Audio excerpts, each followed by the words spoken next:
Good evening, everyone. Excuse me. I'd like to welcome everyone to the Clovis Municipal Schools Board of Education meeting. May the clerk please call roll? Yes, sir. President Cordova, Here. Vice President Hamilton, Here. Secretary Martin, Here. Member Osborne, Here. Member Egbert. Here. We got everybody here. We have a quorum. So at this time, I'd like to invite everybody to stand with us. Mr. Hamilton, would you lead us in the pledge? Be glad to.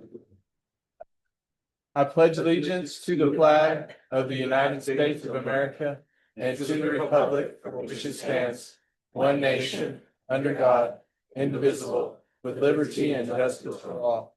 I salute the flag of the state of New Mexico, the Zia symbol of perfect friendship among united cultures. All right, thank you, Mr. Hamilton. And now I would ask for a motion to consider the approval of the agenda. Mr. Cordova, I would like to make a motion to amend the agenda before we approve. Item 9B is listed as consider arbitrage rebate review letter. Could we please change that to discussion of the arbitrage rebate review letter? Okay, I have a motion. I'll To- second. Okay, and a second. Can we have a roll call, please? Yes, sir. President Cordova. Yes. Vice President Hamilton, Yes. Secretary Martin, Yes. Member Osborne, Yes. Member Egbert. Okay. So now I would ask for an approval to consider the agenda as amended. I move to approve I have a motion by Ms. Osborne. amended agenda. I'm sorry. That's all right. I'll Okay, second. and a second by Ms. Egbert. Can I have a roll call, please? Yes, sir. President Cordova, Yes. Vice President Hamilton, Yes. Secretary Martin, Yes. Member Osborne. Yes. Member Egbert. Yes. Okay. And now we'll move down to approval of the minutes. Do I have a motion? I'll make a motion to approve the minutes. Motion by Mr. Hamilton, Second. second by Ms. Edberg. All in favor? Aye. Motion carries. Good. Now we'll move down to the consent agenda. Have a motion. I move to approve the consent agenda. I have a motion by Ms. Osborne, I'll second. second by Mr. Hamilton. All in favor? Aye. Opposed? Motion carries. Okay, Ms. Russ, Superintendent's report. Thank you, Mr. President. I'd like to start by inviting Ms. Sarah Williams up and Cameron. 2 in a row. Good evening, Superintendent, board members. So I did bring a few things this week. I want to make sure we knew everything that we've been doing. So as of this time, we have 7 squadrons that have docked 7 of your schools. And we're currently working on 2 more. So we're going to get those taken care of, and they're going pretty well. Mr. Borio has been fabulous with getting them all trained up and making sure that they are good to go to be in the schools. On Friday, we had the opportunity to help with Mr. Pickett and do the art kits. And I brought, I think it was 12 airmen with me, something like that. I didn't think we were going to finish. I had to leave a little bit early. And then they called me an hour later and said they did all 4,000 kits. So Wow. I thought that was amazing. We were so excited to have that done and taken care of for you guys. And then Purple Star. So I know Purple Star was approved June 12th. It was put into session June 24th. So what we're doing right now as school liaisons in New Mexico is we're putting together a PowerPoint presentation. Since things did change, we did submit like 6 pages for the rules and everything. And then the PD changed it to, or condensed it to 2 pages. So what we're doing is we're making a presentation for all school districts so we can come in, tell you guys exactly what it entails now, what are the rules for it, what are the requirements for it. And then we can also talk about school liaison utilization, best practices, and then make sure we give you all the training resources that you have to make sure you qualify for all those areas. And then I'll give everybody a starting point so they can go ahead and start applying for a Purple Star recognition, which is per campus. So not as a district wide. So every campus will have an opportunity to show and really put out there all the amazing stuff they're doing to be military friendly. And then I just want to say thank you for the back to school event. You guys showed up and showed out like you always do. This was my 9th year planning it. We had 52 agencies, and this was the first time in 9 years that everyone showed up, which was amazing. We had about $3,000 in school supplies from the Spouses Club, and then we had 1,500 people come through. So that was phenomenal. We gave away every single school supply we had. It was perfect to set families up for the beginning of the school year. So next year is year 10. So we are going big or going home. So think of Friday Night Lights, and I'll just leave it at that. And then I'm working with Mr. Leatherwood right now. We're going to go ahead and plan 3 different field trips for the Freshman Academy to get them on base and get through some amazing units and really see what's out there. So we're working on the scheduling for that. And then Tudos, I did send the invitation to all the principals and to Miss Russ. It's going to be October 4th. We are taking signups right now. Last year we had about, I want to say 48 teachers that came. But the 9th SOS has been so amazing this year, and they're giving us 4 flights, which means we can put 20 teachers on each flight. So we can take 80 teachers this year. So Portales has a lot that has signed up already. Clovis, not so many. So if principals push it out, please, please, please, get your teachers signed up for it, especially if you have teachers who do not know how to work with military kids on the regular, or new admin, new teachers to your district, things like that. We want to fill all 80 spots, and it'll be an entire day on October 4th of them learning the PDF line, mission briefs. They'll go through what happens, how do you deploy. We'll put them on an aircraft, which is so much fun. And I promise we won't lose anybody this year. We only had 5 teachers get sick last year, and I think that was pretty good compared to how many teachers we had. So we'll get them up there, we'll get them down, and then they go to a deployed location and they get to do some amazing things. Right now, we have an opportunity for the dogs to be out there for dog demonstration. EOD is going to let them press buttons and blow things up. Security forces said we even have an opportunity for anyone to get tased if they'd like to. They have to fill out a permission form. In front of them, they have to fill out a permission form. But it's something that we, not something we would have thought would have gotten approved. So there's a lot of really great things that are going to happen this year. The board is welcome to sign up if you guys want to do it. I saw Mr. Hamilton's face, like he wants to be the tased one. That's a good, yeah. Let us know.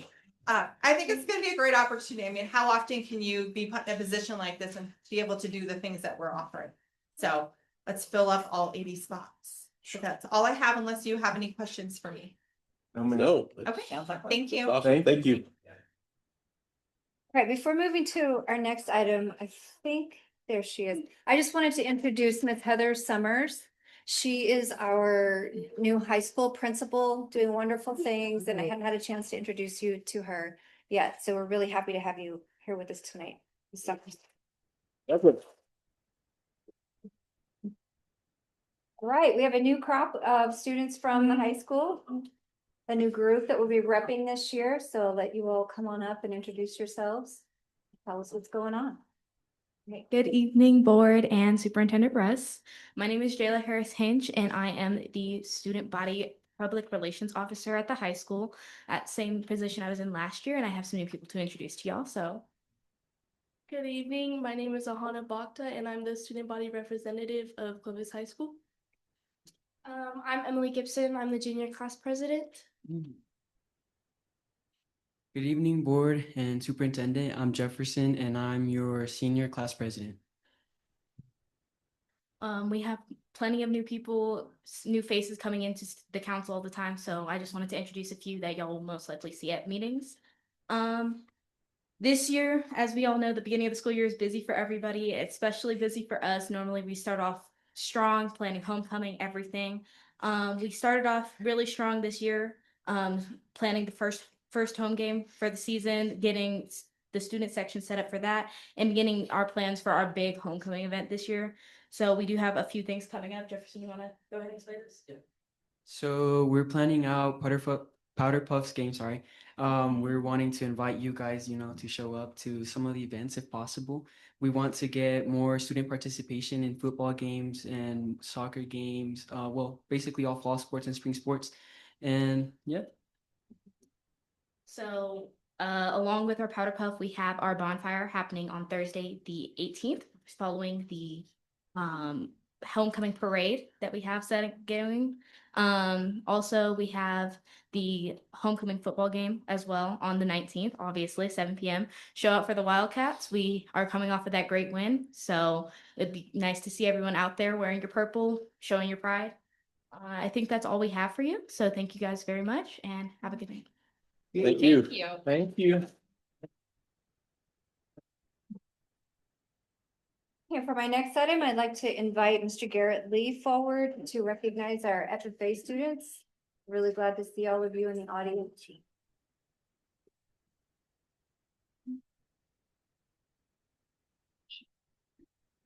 So first off, I'd like to thank y'all for having us out here tonight. And I'd really like to thank y'all because whenever Mr. Brady first talked to me about coming speaking with you, he said it was last week. And once we got all the dates lined out, I'm really happy that we had a week in between there because county fair was a busy week for us. I was very appreciative to have 2 extra ag teachers to help out because this is the first year in a long time that we've had. You guys want to come up here? Yeah, that'd be perfect. That way the crowd can see what y'all got, guys. Yeah, just come. As you can see, we had a very busy fair week. Literally everything but the dairy heifer show. Is that right, Blackburn? That's all we didn't compete in this week. So ag mechanics, the swine show, goats, sheep, rabbits, chickens, steers. I mean, we did it all this week, and it was a full week.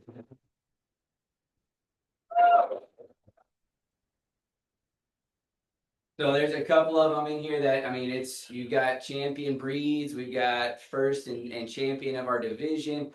The boys over here on the end, Luke and Asen, they represented our metal fabrication class. We built a large scale ag implement for use out at the farm. It actually got reserve grand overall out of all the ag mechanics projects at the fair this year. It's going to State Fair and then going on to Roswell Fair to represent us there as well. The next one that kind of hits a little close to home for me is the one that Mr. Cisco Johnson's holding up right there. It's the county bred champion market hog. That one right there is special to me because it is a program that we've started here at the high school. Last year, I talked to Mr. Fredericks about purchasing some teaching animals to have out at the ag farm. That way we actually take our vet science kids out there and we have hands-on experience. We actually AI'd all them pigs and we farrowed them out, raised them on the farm, and that was one of the pigs that we raised from Clovis FFA's ag farm. Wow. So it was pretty amazing.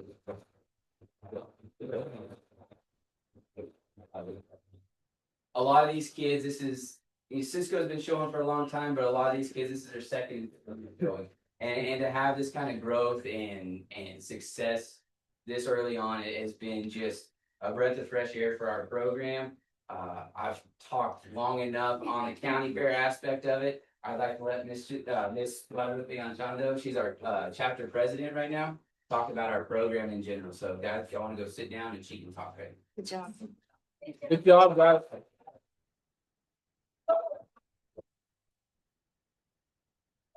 Good evening, everyone. I just want to start off by saying how extremely proud I am of all of our chapter.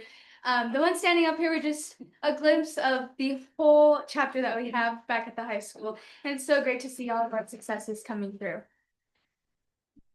So over the past 3 years, the Clovis FFA chapter has truly transformed.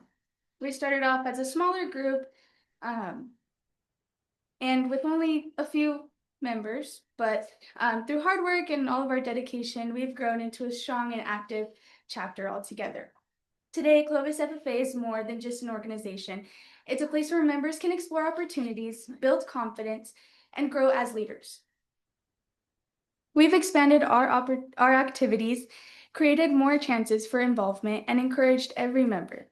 This growth is something to be truly proud of and shows what is possible when people all come together with that passion. The future of Clovis FFA is brighter than ever, and I'm so excited to see all of the future success. And as the district would say, we're in it to win it, but as FFA members, we say we're in it to win it. Thank you.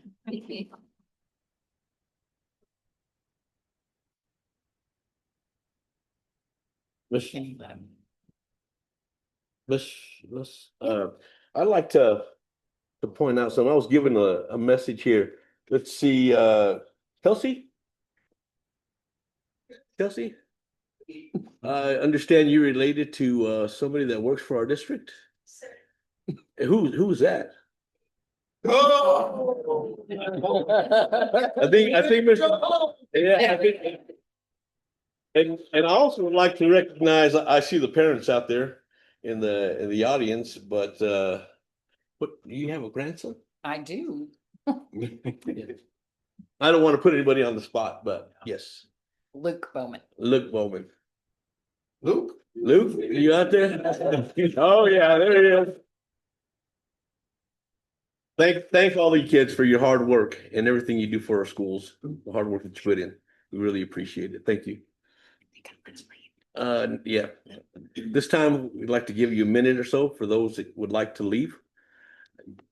Or you're welcome. Oh, you're welcome to stay. Yes, you're welcome to stay.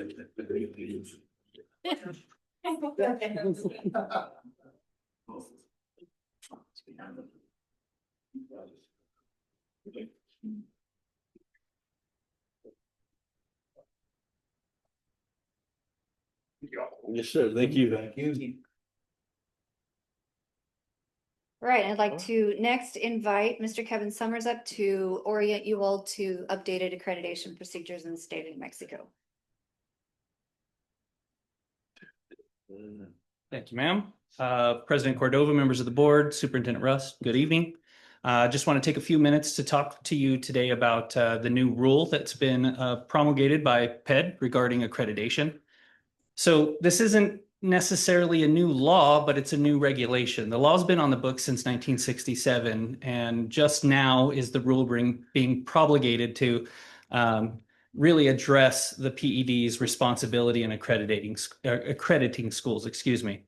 I'm happy to report that all of our schools here in Clovis are accredited fully, and that's a great thing. We'll talk about the consequences of not having accredited schools here in just a little bit. But there's 10 components to the accreditation process, and I just want to make sure that we're all aware of what those components pertain to, and specifically the role that the board has in one of these components. So the first component is board training. And so this component has actually changed slightly thanks to Senate Bill 137.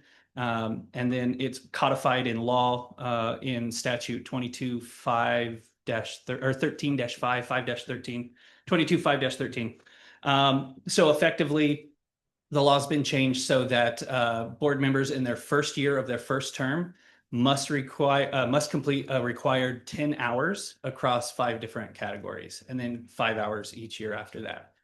So I don't think that that's necessarily been a problem with this particular board, but I want to make sure that it's all out there because the board now has some skin in the game with regard to accreditation of schools.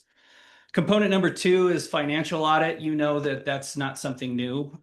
That's rooted both in statute and in regulation, something that's done each year. This particular rule is more of like a deadline submission type of requirement, making sure that we're submitting our annual audit to the state auditor's office in a timely manner. Component number 3 is program plans and budgets, also a longstanding requirement that's rooted both in statute and rule. This encompasses things like 90-day plans at campuses, the district ed plan, and our budget submission to PED, again, in a timely fashion. The fourth component is NOVA data submissions and validations. This isn't necessarily something new either.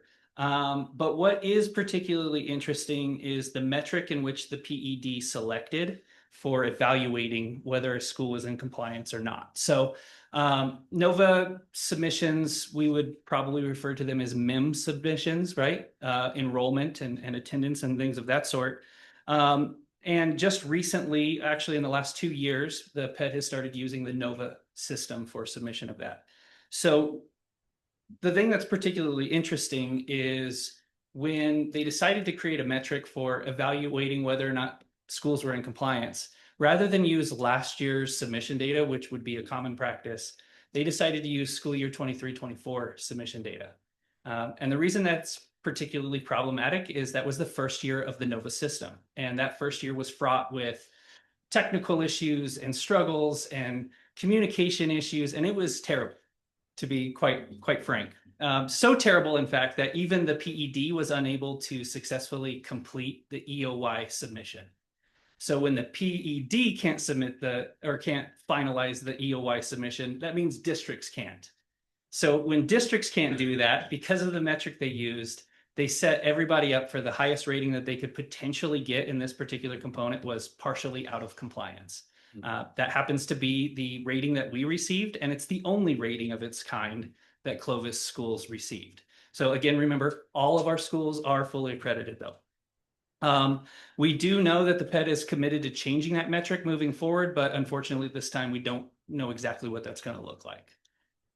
Component 5 is accountability, participation, and graduate validation. Again, this is not something that's new. It's something that's been long practiced in the state. Effectively, it requires a 95% minimum threshold in student participation on state mandated assessments, and then it requires districts to be able to submit and validate their graduation requirement or graduation data. So that's not something new. Component 6, also not something that's brand new. Attendance improvement plan. This is effectively the Attendance for Success Act that was enacted in 2019 and then updated in 2024. For all intents and purposes, it repealed and replaced the Compulsory Attendance Act, and it required schools to create local intervention plans with regard to attendance. And Ms. Westbrook and her team have been up to their eyeballs in that work for several years. So again, not something that's necessarily new for us. The 7th component is the 3-year school safety plan. As the name indicates, every 3 years by rule, schools are required to submit a safety plan. That's something that Clovis schools have been doing for several years now. Component 8 is the next step plans. So next step plans are statutorily required documents for the planning of effectively the high school career and beyond of 8th grade students all the way through seniors. This is a law that's been on the books since 2003. School districts have been engaged in that work since 2003, but PED has never collected that data. So this is going to be a pilot submission year for them with regard to next step plans. They're not going to be getting the entire next step plan for every single student. Rather, what they're really trying to validate is were the plans signed and on what date. So that's the kind of data that we'll be submitting there. So we've been working on that in the last few weeks. Component 9 is class load, subject of instruction, caseload. When we say caseload, we're specifically talking about special education caseload or gifted caseload, and then also counselor caseload. So most of this has been collected by PED for years. They will continue to collect it. What's particularly interesting is the counselor caseload component. So never before has PED collected information from districts about counselor caseloads. And in fact, it's not even codified in rule or in statute what a caseload would be for a counselor. So as a result of that, we've kind of pushed back a little bit on PED saying like, hold on, what does this mean? What does this look like? And last week they informed us, okay, we're not going to actually collect this data. Now, I think that it's worth noting that in the 2024 legislative session, there was a piece of legislation that addressed counselor caseloads. That was House Bill 70. Ultimately, it died in committee, but I would expect in the coming legislative sessions, we'll see a revival of legislation that addresses specifically counselor caseloads. Was that guidance counselor caseload? Yes, or ma'am. Mental health counselor? Both. Okay. Both. But the bill, House Bill 70, was specifically guidance counselor, but it will be probably around both. And then finally, component 10 is tribal consultation, tribal education status reports. That's not something that's applicable to many districts, but certainly not Clovis schools. So despite the fact that the vast majority of these accreditation requirements are something that's been in place for a long time, as an organization, we're putting together kind of a task force or committee to stay abreast of any changes. And the reason that that's important is because the consequences that potentially come along with not having accredited status or schools that are accredited. So those consequences can be very lenient. They could be locally created action plans to address any deficits within these components. But then they can also be pretty egregious and pretty dramatic, which could be like the suspension of authority of the principal by PED, which is kind of unheard of, or the suspension of authority of the superintendent or even the board. So we want to make sure that we're keeping our schools in accreditation status that is good for everybody. But then there's also some other potential consequences that could be like the consolidation of school districts and closing of schools altogether. So I think Clovis is in a good place right now. We're going to continue to do that. I again want to reiterate the board's proverbial skin in the game and making sure that you're meeting your annual training requirements so that that's not something that jeopardizes accreditation status. With that, I'll stand for any questions you might have. Any questions from the board? Yes, ma'am. For the guidance counselor and mental health data, what that mental health data, do we have an example of what that would look like? Kind of scrubbed out by grade, by. Not necessarily. So the template that they were having us try to create within our student information system was tying every student to a counselor. So in the elementaries, that would be pretty tough because we don't have guidance counselors necessarily. We have mental health providers. And at the high school level, we obviously do have counselors as well as the middle school, and making sure that each student is represented by a case manager of some sort. But since that isn't necessarily codified in law or rule, I think the PED has kind of stepped back a little bit to say, let's get our ducks in a row before we actually ask for what we're wanting. I Yes, would agree ma'am. with that, because mental health caseload, guidance council caseload could look a little bit. Very different. To ensure that the data is scrubbed and PII is protected. Absolutely. Thank you. Of course. My pleasure. Thank you.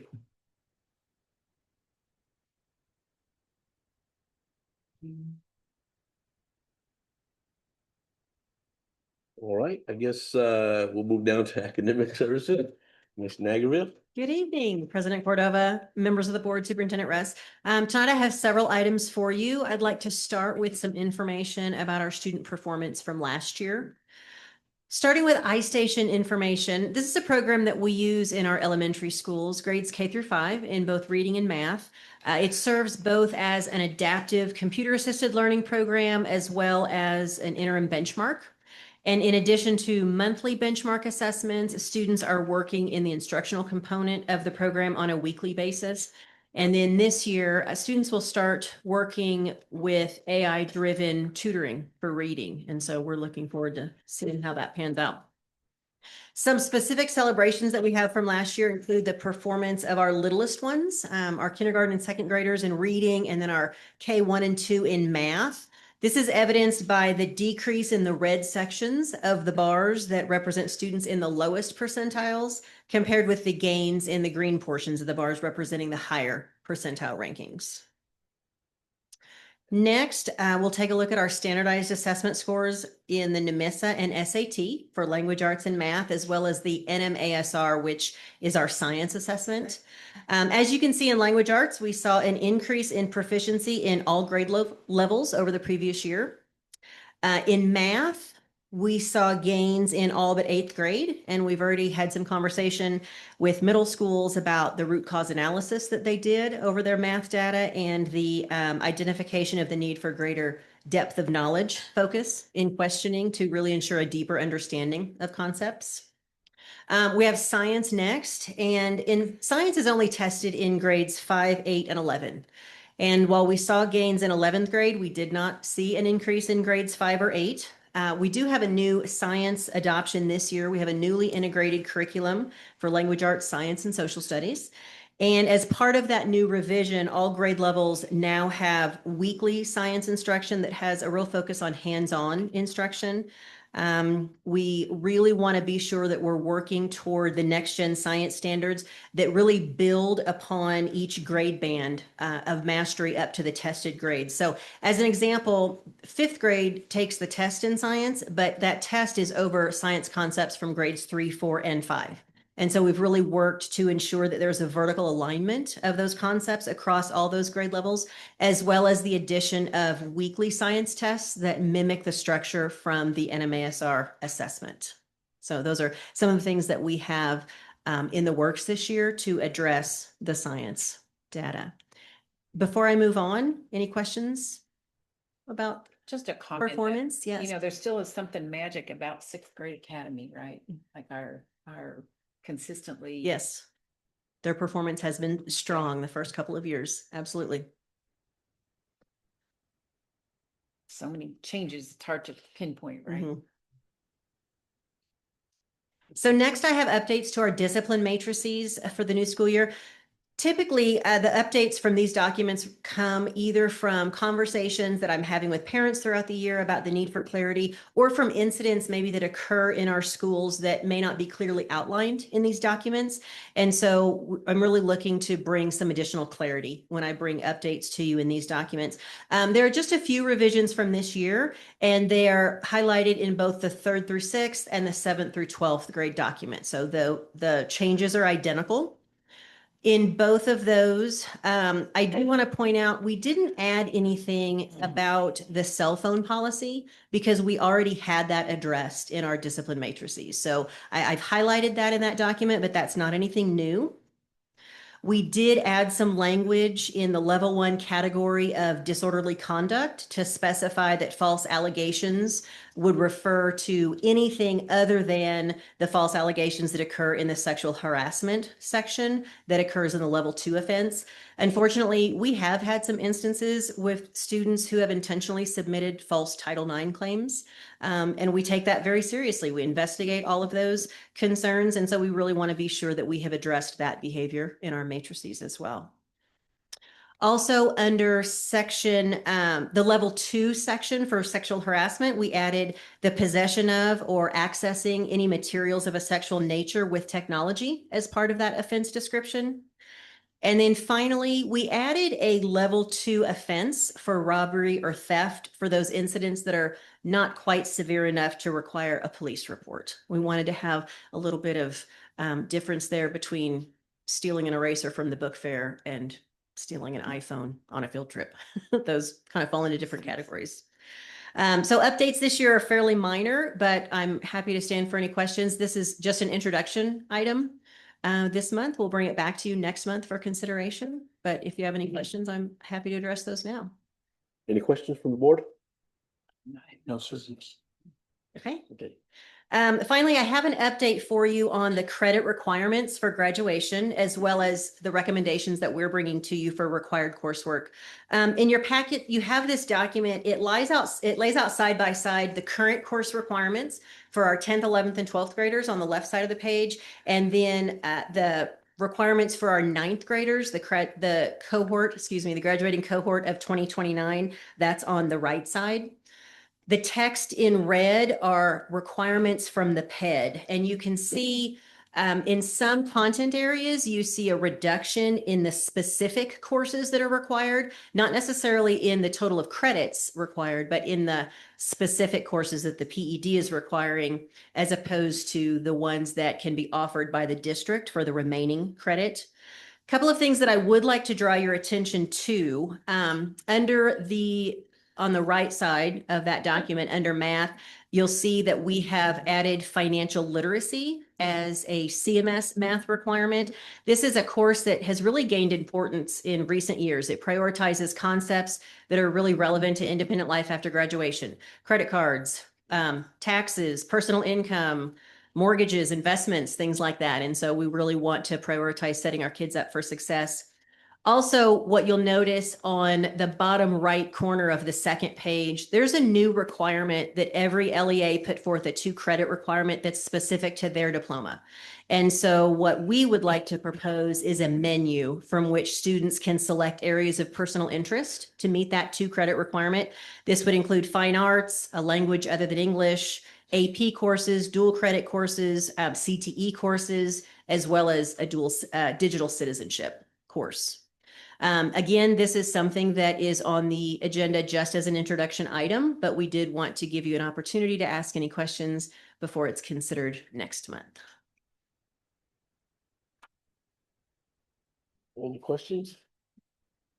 So on the new one that's coming, kids get less opportunity for electives. Is that So- is of help and Essentially, yes, because a couple of those credits then have moved to the LEA requirement, which is another reason we would like to recommend a menu option, because that allows kids to really focus on what it is that they're interested in, or it allows them an opportunity to dabble in some different things if they're not really sure what they're interested Should in. be similar to an elective. Correct. So it could be electives for some, maybe fine arts or other CTE courses like that. But if they really want to take advanced courses or dual credit courses, those are options as well.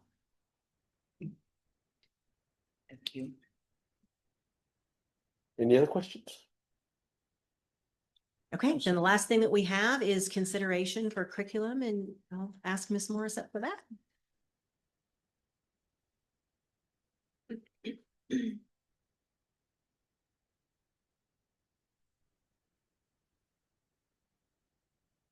Good evening. President Cordova, members of the board, and Superintendent Russ. Tonight, you are considering the K through 5 integrated curriculum. As Ms. Nigerville stated earlier, we adopted a new science curriculum, and that is what you will see in the new outlined documents that you received. We are focusing on ensuring that K through 5 are working weekly with hands-on science. We did adopt a very very broad, well-aligned, and I mean broad in that it's not just in the book. It allows them to have activities, science experiments, build on that knowledge. And so what you're doing tonight is saying if you approve of it or not. Well, I think it's genius to do it that way, and I can't imagine how hard work was. So congratulations to you and your team. Thank you for all your hard work. This is a consideration item, like Ms. Lee said, so I would entertain a motion. Motion to approve. Motion by Ms. Edberg, A second. second by Ms. Osborne. All in favor? Opposed? Motion carries. Thank you, Ms. Lee. Okay, now we'll move down to Mr. Strickland with employee service matters. President Cordova, members of the board, Superintendent Russ, we have our employee services report and our open positions report. So I stand for any questions. We've had good success in moving the numbers. It's pretty impressive, but considering what it was just a month ago. So congratulations. And our international teachers are starting to have their stuff processed and arriving in town. And they have a really good system to help support them finding housing and transportation and banking and all the things that they need to get settled in for. How many do we have now? That have arrived? We are under contract for 10, and I think through 2 have arrived in town so far. Gotcha. Every one of them's on their own cycle with the Department of State in their process for applying for the visa. So Gotcha. Thank you. okay. Any other questions? No, sir. We do have tonight 2 leave of absence for employees that have been vetted by our office. And so there are consideration items. If you want to take them both together, one at a time, that would be your choice. Let's take them together. Together. So I'll have a motion. I move to approve consideration of leave of absence number 2526-0002 and the number 2526-0003. I have a motion by Ms. Osborne, I'll second. second by Mr. Hamilton. All in favor? Aye. Opposed? Motion carries. Awesome. Thank you. At this time, I have Mr. Pickett here, our Director of Fine Arts, to give a presentation about art and the Year of the Arts.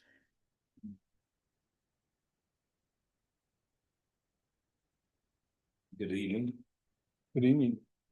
Members of the board, Superintendent Russ. Tonight I'm here to share the proclamation signed by Governor Grissom on February 14th, proclaiming this academic year New Mexico Year of the Arts. And this proclamation is supported by data collected by the state showing that Students enrolled in art courses are more likely to attend school. Students who take multiple art courses show greater overall academic success. And almost half of students are being missed by only funding athletics in our schools. Also, though the art students gain confidence in their achievements, today businesses demand creative thinking and arts foster and enhance creativity. Expanding the arts in schools has educator, public, and parental support.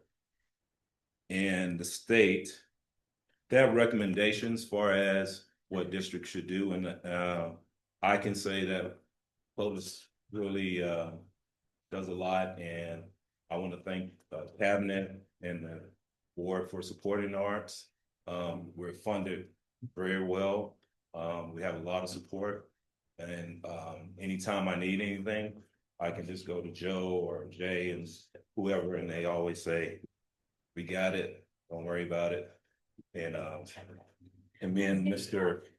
Brady, we always go back and forth about the arts and athletics, and I always win some. But one of the recommendations is that we apply for the FAEA grant, which we always do. And last week I got an email saying that we were awarded over 1.4 million in that grant. So That's awesome. Good job. Yes. And that's also the grant that Miss Sarah Williams was talking about, the art kits. We create art kits for every elementary student. And I want to thank Miss Sarah Williams and Miss Egbert for facilitating those airmen to come volunteer and help us out. We create kits, they get art supplies, we go out and give it to every student, every elementary student. And so they always have their art supplies. And so I want to thank it for that. And like I said, I always have good support from cabinet and the board. So I stand for any questions on this proclamation. Any questions from the board? Doing what you're doing, Yeah. it's great. I'd also like to add, you mentioned that you have a lot of support, but it's important to note that, excuse me, our community, I just want to say that, we have a lot of businesses that support kids, whatever they're doing. So I'd like to thank the community, all the business owners And our whatnot. fellow board members. Yes. Oh no, Miss Williams did all Yes. that on the base. There was one ask and she took that, she ran with it, and she got all your volunteers to complete that 4K. So she deserves all those kudos. Yeah, every year those. I thought her could be there for a couple weeks. Yeah, every year those teachers are like, hey, we need help. And I try to find them help. I was like, well, at one time I was doing all that by myself. So we'll get you some help, but you can do it. You can do it. Yeah. But it shows that when we pull together as a community, we can get things done, great things done for our kids. Thank you. Thank you. Thank you. All righty. Guess we'll now move over to financial matters. Miss Heather. Good evening, President Cordova, members of the board, and Superintendent Russ. The first item that I'm bringing forward tonight is a consideration item. It's the resolution for dual signature authority.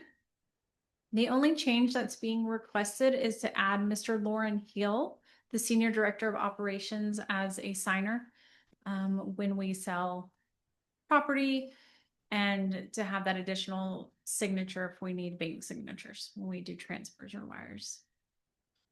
Okay. And I stand for any. Does anybody have any questions? If not, ask for a motion. I'll make a motion to approve. Motion by Mr. Hamilton. Second by Ms. Edberg. All in favor? Aye. Opposed? Motion carries. The next item I have is the arbitrage excuse me, I can't even speak this evening. Rebate review letter for our general obligation school refunding bonds. It's the series 2020. And the letter is just confirming that we are in compliance with all yield restrictions and are not earning any more interest then is allowed. And I stand for any questions. Are there any questions? If not, I will ask for a motion. We changed it to discussion. Oh, I'm sorry. I didn't, I'm looking at my computer. I apologize for that. I wasn't looking at my notes down here. Sorry. It's a lot. It's a lot.